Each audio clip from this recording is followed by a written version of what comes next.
Ayer celebraron 30 años de la reunificación alemana. ¿Qué es esto de la reunificación alemana? ¿No estaban unidos? Pues no. Algunos recordaréis la Guerra Fría y la Segunda Guerra Mundial. Pues si queréis saber exactamente qué pasó con Alemania, seguid este vídeo.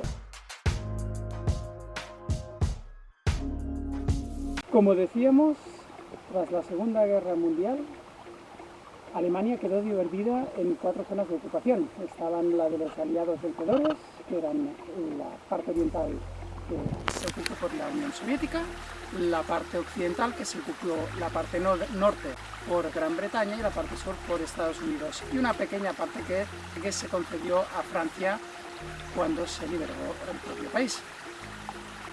Dicho esto, tras una breve ocupación militar, las potencias occidentales, cuando empieza el conflicto con la URSS, deciden crear la República Federal Alemana. Como no se pusieron de acuerdo con los soviéticos, terminaron creando la República Democrática Alemana, que, aunque el nombre sea democrático, no era precisamente un gobierno democrático, era un régimen totalitario, en concreto pues era parte del bloque comunista. Pues bueno, esto estaríamos hablando que del choque 49 que se crean estos países nos llevaría al año 1990, en el que se vuelve a unificar el país. ¿Por qué? Porque estos dos países tenían regímenes diferentes, pertenecían a bloques políticos y militares diferentes, uno en la OTAN, el otro en el Pacto de Varsovia, y con sistemas y modelos económicos diferentes. Los comunistas con un sistema de economía planificada y los otros pues un sistema capitalista. Así que nos encontramos de nuevo con esa fecha tan peculiar que muchos pasan por encima. Solo los alemanes la recuerdan.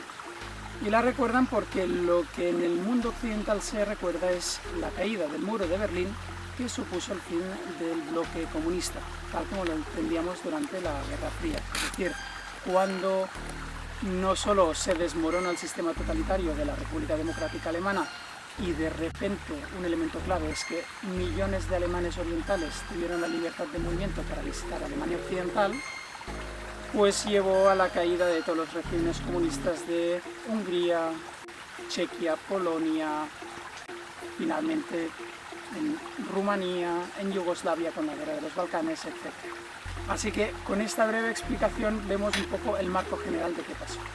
Cuando habla de la reunificación, pues recordemos, Alemania era un país disgregado ya durante milenios y durante toda su Edad Media y la Edad Moderna, hasta que en 1871 Bismarck reunifica el país con el centro del Reino de Prusia, creando el Imperio Alemán.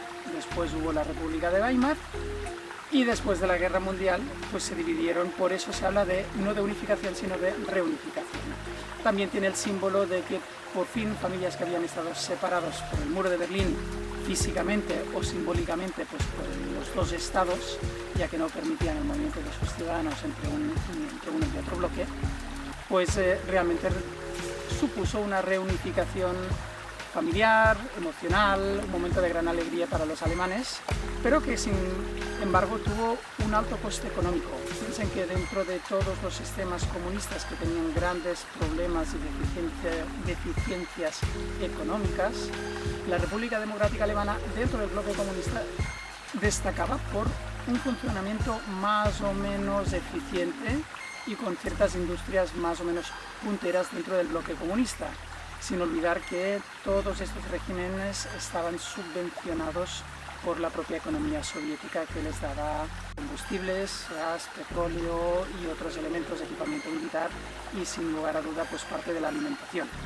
ya que esos sistemas pues demostraron no ser suficientemente desarrollados como para poder abastecerse en un sistema que parecía un poco autárquico. Por otro lado, tendríamos una República Federal Alemana que, igual que Japón en los años 80, pues fueron los leones, los tigres de la economía occidental. Todo el mundo hablaba que esos países que habían perdido la guerra, de repente parecía que lo que habían perdido por las armas eran capaces de ganarlo por la economía. Así que esa Alemania tan rica y esa Alemania occidental frente a esa Alemania oriental tan pobre, llevó a una reunificación un poco imperfecta. Por supuesto se decidió igualar las dos monedas, los dos marcos, pero eso no pudo esconder que la mentalidad, tras 40 años de sistema comunista, la mentalidad, la forma de trabajo de un lado y otro de la frontera pues era totalmente diferente. Aún hoy se considera que no se ha terminado el proceso de reunificación mental, cultural y económicamente, pues aún hay ciertas diferencias, ¿no? Es bastante curioso que incluso en el proceso de desnazificación, es decir, ese proceso que tardíamente en los años 70, 80 supuso en Alemania Occidental un reconocimiento explícito del Holocausto y y de todo el daño que hicieron en toda Europa el régimen nazi, pues en la República Democrática Alemana, pues como ellos se consideran comunistas y por lo tanto pues vencedores frente al nazismo, pues dentro de ese régimen totalitario nunca se llegó a criticar y a denunciar de un modo tan claro. Eso nos ha llevado que en la actualidad, donde más votos consiguen los partidos más xenófobos o en algunos casos pues netamente neonazis, sean precisamente los alemanes de Alemania Oriental, es decir, los que vienen bajo el antiguo sistema comunista. Si os ha gustado el vídeo, no olvidéis a suscribiros.